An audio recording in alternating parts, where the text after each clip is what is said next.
Hey guys, welcome back to the show. Here to recap this year's Phoenix race.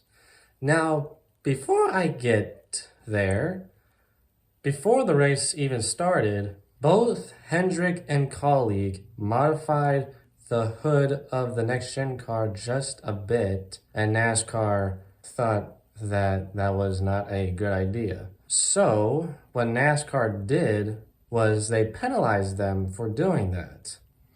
Both the 5 machine, 48, 9, and 24, lost their owner points, a max total of 100. Kyle Larson, Alex Bowman, and William Byron lost 100 driver points. Chase Elliott did not suffer any driver points due to his leg injury, because we all know that Josh Berry filled in for him. And then Kyle Larson, William Byron, Alex Bowman, and Chase Elliott lost 10 playoff points as well. And same thing for Colleague Racing. Everything I just said, same thing for Colleague Racing for Justin Haley. But my first thought was that I thought NASCAR was going to get rid of the win from William Byron and give it to Ryan Blaney. Because, I mean, the same thing happened to Denny Hamlin and Kyle Busch. All they did was just put a piece of tape on their car, and after Denny Hamlin won that race, NASCAR saw a piece of tape on both Joe Gibbs cars, which was running run 1-2, and then NASCAR decided to get rid of the win and give it to Chase Elliott, who was the closest to the Joe Gibbs cars. I thought they were going to do that to William Byron. I was very surprised that they did not do it. And did I forget to mention that they suffered a $100,000 fine? All Hendrick cars plus Justin Haley for Colleague Racing.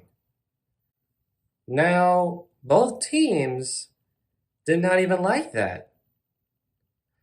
So they are challenging NASCAR to see if they were right and NASCAR was wrong.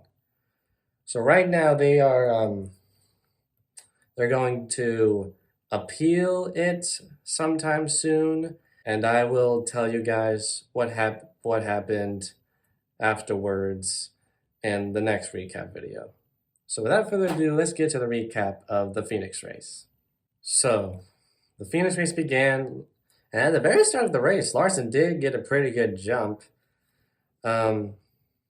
But this stage, the first stage, was like so far different than what we've seen normally. We usually see a caution come out during stage 1. This was a cautionless stage right here. A cautious stage. Clean racing to the very end of this stage. And long story short, William Byron took it home, got the stage 1 win. Kyle Larson following in second, and Christopher Bell rounds it up in third. So stage 2 went underway, and Kyle Larson and William Byron were fighting for the front a little bit. And then, not too long ago, Kyle Busch suffered 2 penalties, an uncontrolled tire and a speeding penalty. 2 penalties in a pit stop, that's quite a bit, ain't it? And then, later on after that, this one random thing happened. Aric Almirola spun out due to a tire either blowing out or completely coming off. I'm like, wait, what? First we see the tire go down, and then the next thing we see is that the whole stake and rim comes off. I'm like, we just had a bunch of that last year. We should not be having that right now, right? So, frankly, that caused the caution. Yeah, I mean, like, Aric Almirola ran into the wall, and then the wheel suddenly comes off. I mean, like, I've never seen that my whole time watching NASCAR. I mean, like first the rubber part of the tire comes off, and then the whole rim comes off. And then, we had a little bit of rough racing there and there. Chris Buescher slammed the door on Daniel Suarez, and before that, Christopher Bell made an amazing 3-wide move, which was like, oh my goodness. And then we came to the end of stage one. Kyle Larson, after finishing his second in stage one, he took the win in stage two. William Byron swapped positions with Kyle Larson, finishes in second, and then Kevin Harvick rounds it up in third.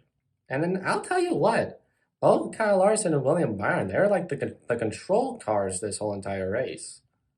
They're like leading the whole entire field. And then we hit to stage three. And then good old decent racing. Not too much chaotic, except for that 5-hour racing that everybody likes to see. At least I do. But then, coming up to 44 laps to go, Mr. The Closer finally caught up to Kyle Larson to take the lead away. Unlike Kevin Harvick, 9 wins at Phoenix in his career. If he gets this win, he's going to make it number 10. And I mean, like, when Kevin Harvick passed Kyle Larson, it was during the Crank It Up. And Clint Bowyer had to cut off the Crank It Up to capture the moment. And I mean, like, wow, that's the first time I've ever seen that happen, right? I mean, like, that was like a huge thing. Kevin Harvick did not have a jump start car. It was more of a long run car. And that long run paid off. So here it is. We're winding down to the closing laps. We hit 10 laps to go, and then the caution comes out. So yeah, the caution came out, 10 laps to go. Harrison Burton's tire blew. And now everybody's going to be all bunched up together getting ready for this restart. So then we head to pit road. Now, it was either you take no tires, you take 2 tires, or you take 4 tires. Now, here I am watching it on TV. I'm like, yeesh, this is going to be a tough choice. Because, I mean, like, if you go for 4 tires, you're going to have better grip than all the other drivers that took 2. But if you take 2 drivers, that should be enough for you, right? And, well, I mean, like, if you take 2 tires, you're going to be restarting better than all the other drivers that took 4. Kevin Harvick was one of those guys. He took 4 tires, while 5 others took 2 and took the front from him. Kyle Larson and William Byron, they were leading them, the control cars. And then we went to 2 laps to go. And here is Ryan Blaney in the top 3. And I mean, like, when was the last time he has won a race? Like, the last time he's won a race was like 2021 at Daytona. If you don't count the All-Star race he won in 2022. But he was hungry. He was hungry. Kyle Larson blocked the 12. And then just before we got to the white flag, we had a caution.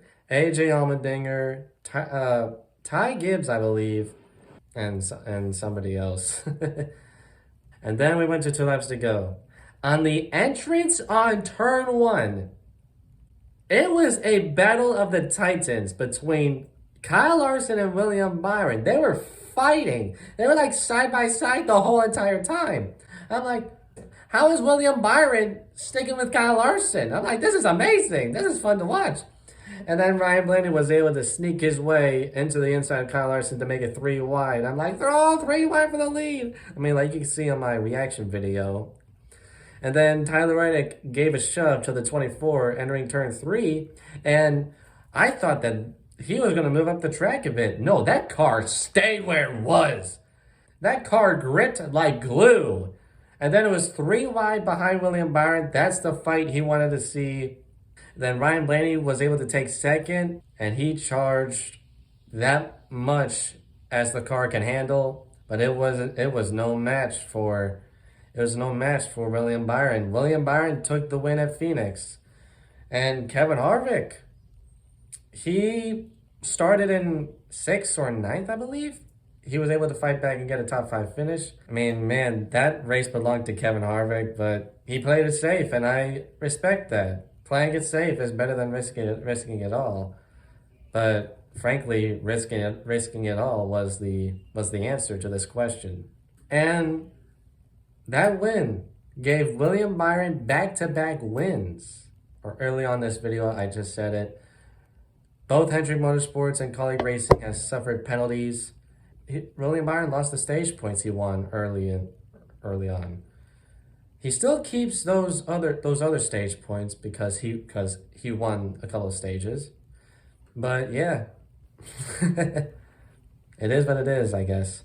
So the next recap video, I will tell you guys if NASCAR wins the appeal or Hendrick and Kaulig win the appeal. So there you guys have it. That's my recap of this year's Phoenix race. I hope you guys enjoyed this video. Make sure you like and subscribe. Don't forget to hit that notifications bell so you won't miss out any future videos. And I will see you very soon. Ciao!